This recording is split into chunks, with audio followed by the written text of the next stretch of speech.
Hello everybody, I'm Gwen Campbell-Mindes. Welcome to Mom's Favorites, Books My Mother Loved, a memorial to my mother as I start to discuss Book 3 of the Palliser Novels, the Eustace Diamonds, and this is... I've been talking to my father about these books off and on since, they are part of my self-assigned reading. And, he said these are political books, or they're about politics, the doing of politics, the action of politics, politicking, that sort of thing.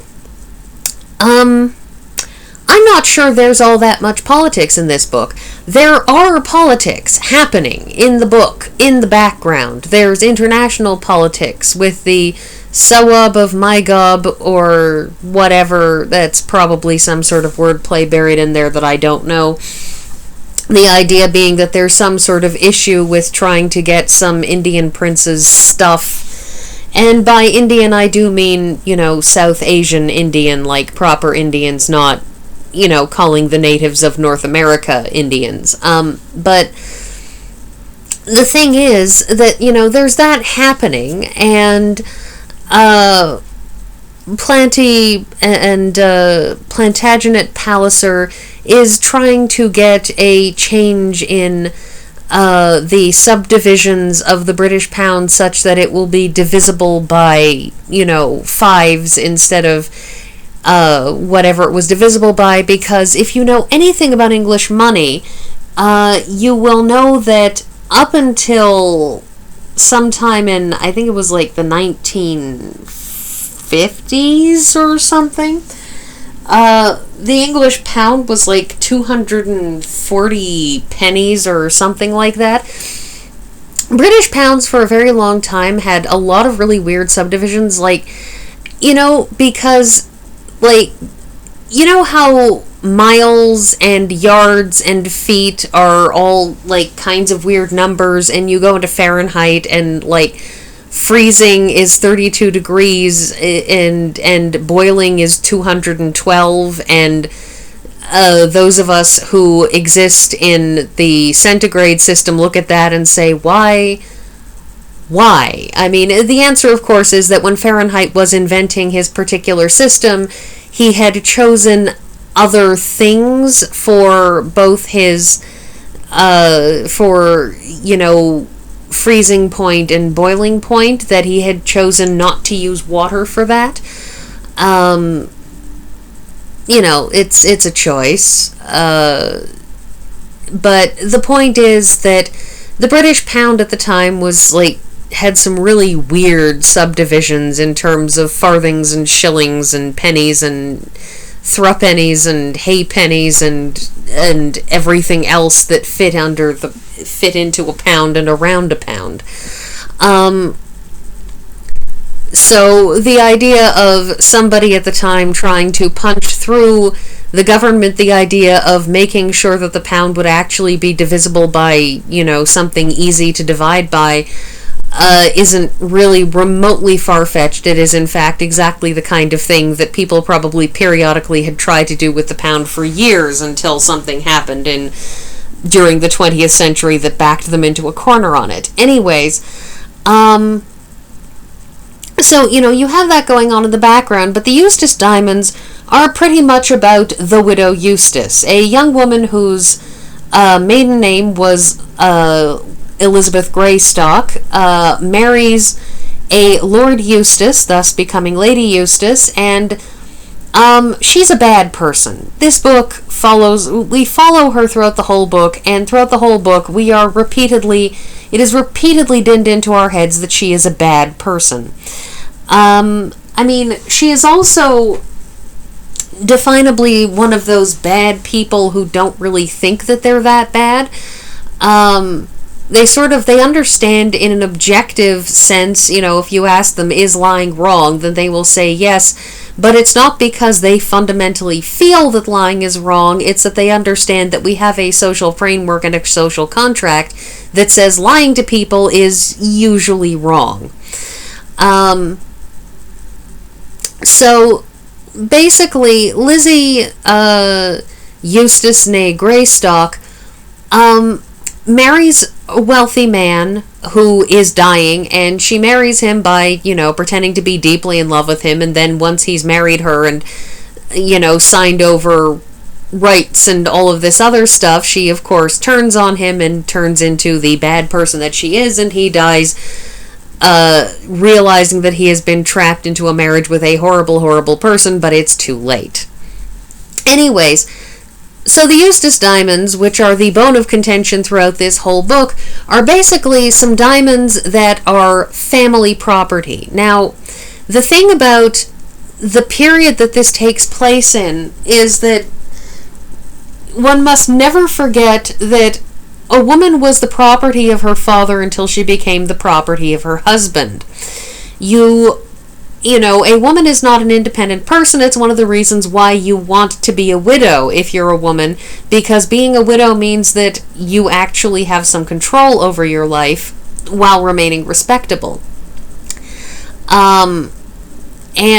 But the problem is, of course, that Lizzie is very, very smart, but she is not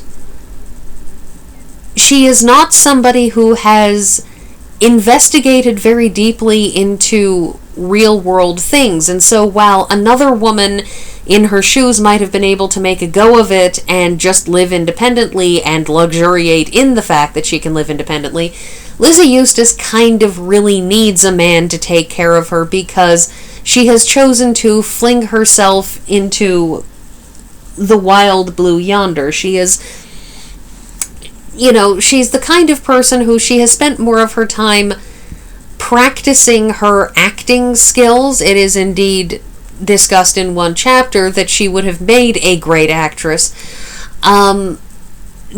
She's thrown herself into studying how to present herself to people. She has thrown herself into memorizing poetry. That she's somebody who thinks she enjoys poetry even though she doesn't.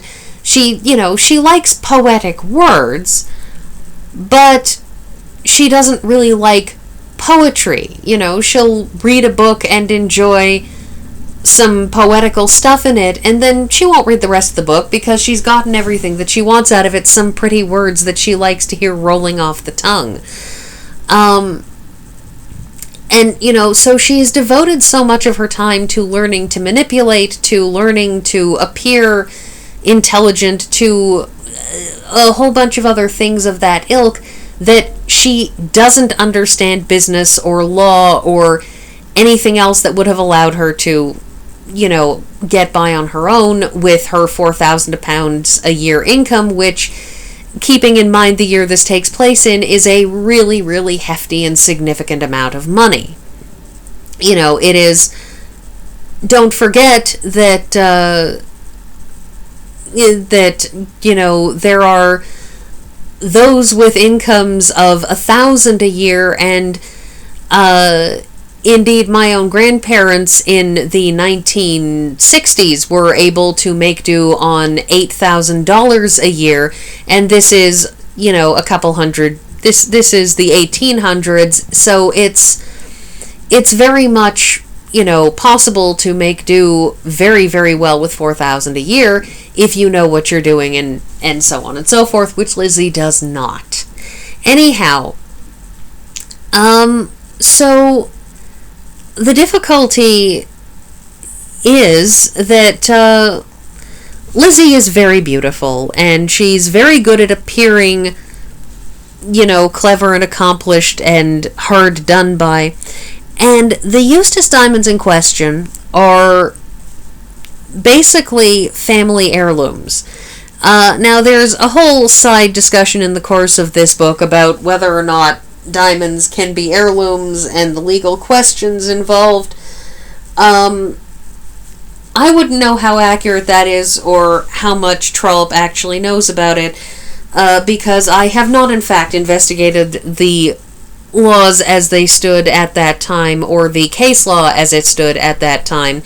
So whether or not that's accurate, I don't know, but it is actually exactly the kind of thing that people manage to develop out of reading a lot of precedents, is the sudden discovery that a thing that you thought was a family heirloom is in fact just a really, really expensive thing that people keep on passing on thinking it's an heirloom.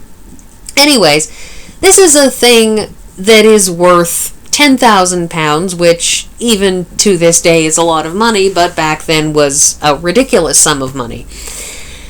And the Lord Eustace had handed her the necklace to wear to a specific event, and when this book, and what happens with these diamonds is that she decides she's going to claim them as her own.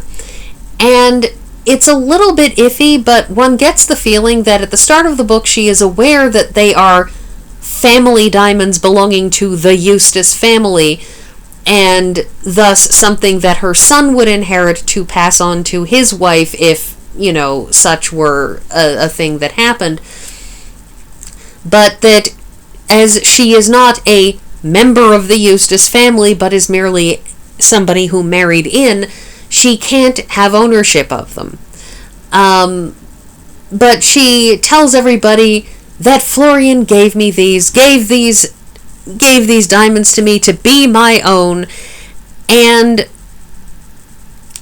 I just picked some illustrations that I kind of liked, although in extreme close-up they're not quite as good, are they?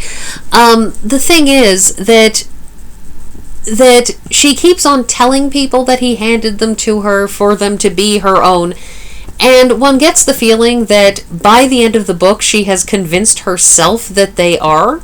That at first she was lying, but by the end of the book it's not a lie anymore, not because it's true, but because she has lied so much that she now believes it, so she is not lying because she thinks she's telling the truth now. But throughout this book, people are trying to convince her to give them up, and she refuses and gets herself a kind of a portable safe that she carts everywhere with her, that she sticks the diamonds in with the intention of keeping people from stealing them, and then somebody breaks in and steals the box in an attempt to steal the diamonds, except that people had made her so paranoid by that point that she had taken them out of her safe and stuck them under her pillow, and so then nobody is actually able to get them, and then there's a whole kerfuffle where everybody thinks that the diamonds have been stolen, only it turns out that, she had them all along. Except by the time that she sort of realizes that maybe she should have told everybody that they had been under her pillow, she's already lied and said that they had already been stolen. And then they actually get stolen.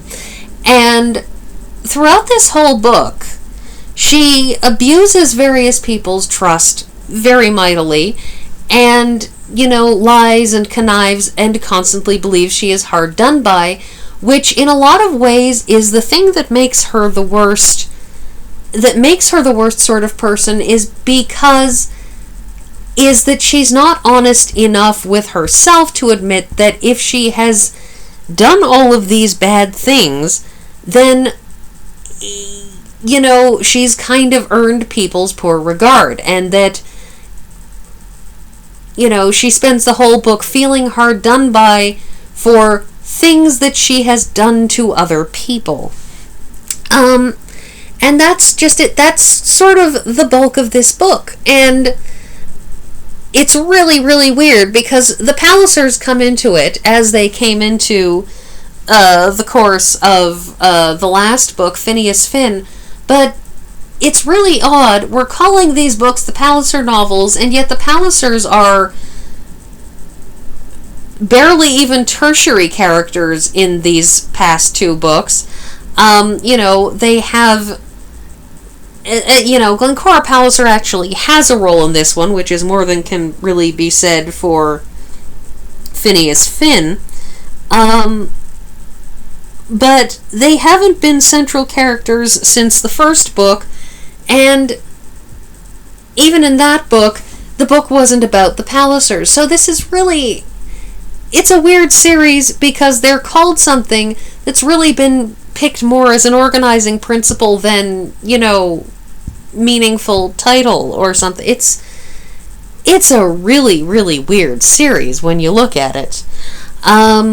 And so that's all I have to say about this book and this series today. So that's everything, and I'll see you all next week.